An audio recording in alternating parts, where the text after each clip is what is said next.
long-awaited and much wanted child. I think in the beginning, a lot of things were just easy to, just not notice. He rolled over later than the average child. He sat up a little later, he crawled a little later, and he wasn't speaking anything. We didn't have any words. So we had him evaluated, and he received his diagnosis of autism 5 days before he turned 2.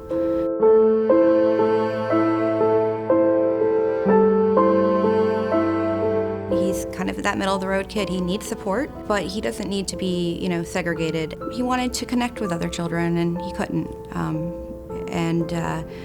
That was a really big struggle for him. So I think just kind of that feeling of isolation.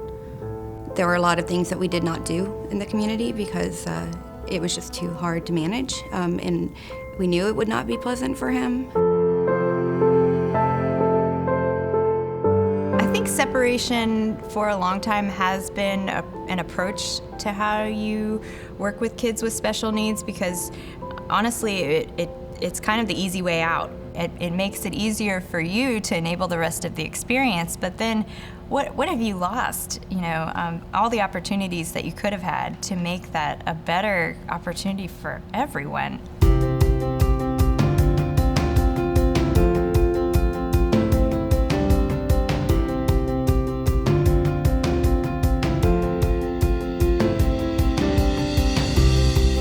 They fit him in,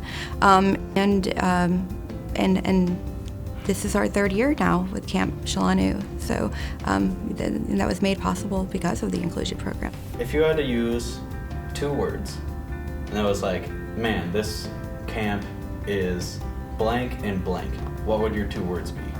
Awesome and awesome. Awesome and awesome? Hey, that's awesome. I like everything.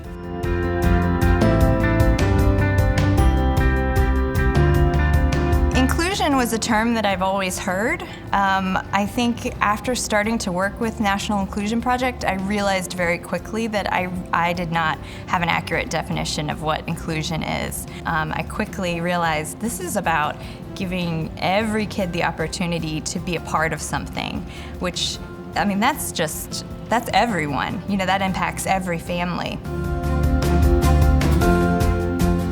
We hear from our guests, we really hear that they are craving those experiences to be included and to give their child a chance to make a friend, whether or not that friend has special needs or doesn't. To be able to offer that message of come any day, come and play with us any day of the week when it works for you.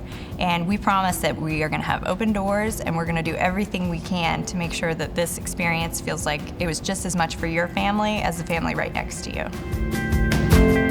We're just really grateful for the National Inclusion Project. We're just happy that Peter has had the opportunity to be around his peers and to learn things that he wouldn't have learned, and for them to learn, and that I know that I can go to work and or whatever I need to do and know that he's safe and loved and cared for and celebrated for who he is. I know for me personally, it's been something that has impacted my life. I know it's going to make me a better parent. It's already made me a better aunt to my nephew. It makes me a better team leader and educator. It's not even just if you're a full-time educator.